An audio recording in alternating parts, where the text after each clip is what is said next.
Andrew Alderson, Black Caps need a few things to fix fast. Andrew Alderson, Black Caps need a few things to fix fast-ish said he celebrates the dismissal of India's Shikhar Dhawan. Sharpen up the fielding and somebody please shore up an end so the best of leg spinner-ish City can be unleashed on India's batsmen.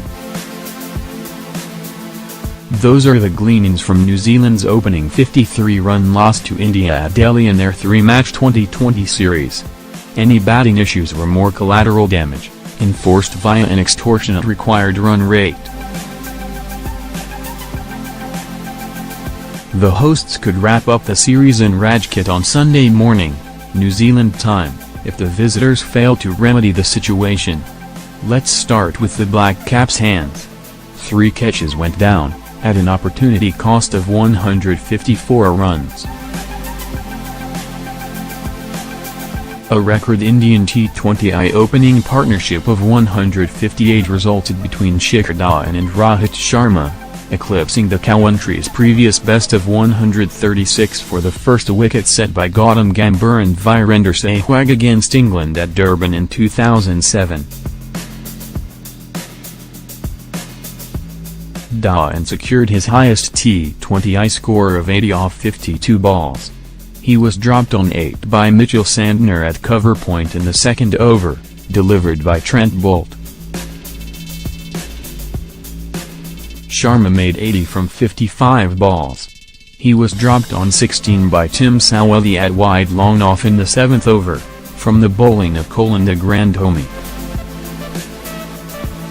Captain Virat Kohli wasted no time racing to 26 off 11 balls.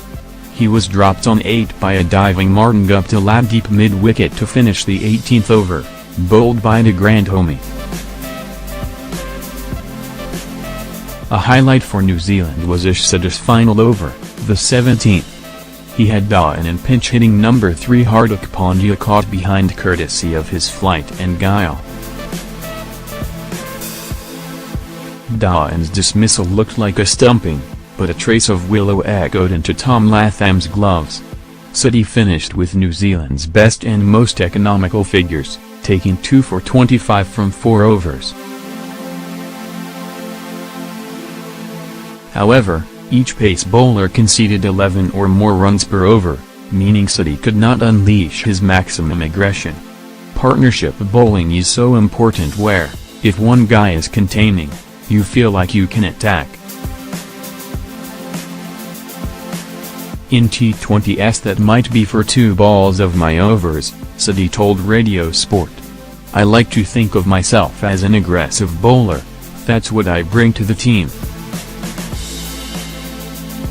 If I go in too defensively, anyone can do that role.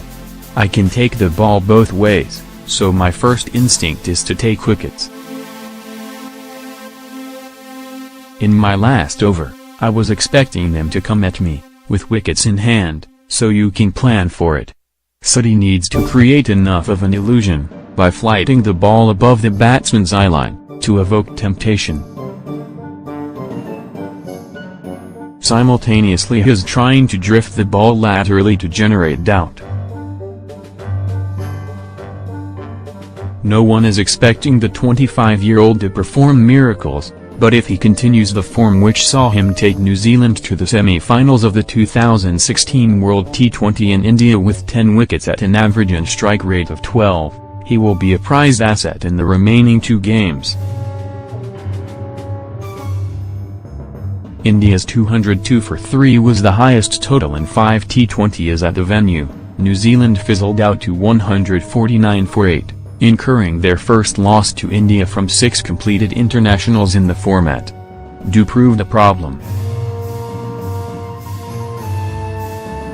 Mandropes and Hessian mops were brought out in the 7th and 14th overs of each innings to offer some relief, although de Grandhomme had 2 balls slip from his grasp in the distended 9th over. Captain Williamson refused to use that as an excuse. India played superbly in all facets and we just need to play better. Naturally, chasing a total like that which is many above par on that surface, You take risks and need a bit to go your way. The spinners bowled well, but the bowlers around them were put under such pressure that we couldn't use them, Sodhi and Mitchell Santner, in a more aggressive role, as we would have liked. The match was Ashish Nehra's last in his 18-year international career. The 38-year-old became the second bowler after James Anderson to bowl from an end named in his honour. The only downside for India. The win pushed rivals Pakistan to the top of the World T20I rankings, with New Zealand dropping to second. India remain fifth but will trade places with New Zealand if they win on Sunday.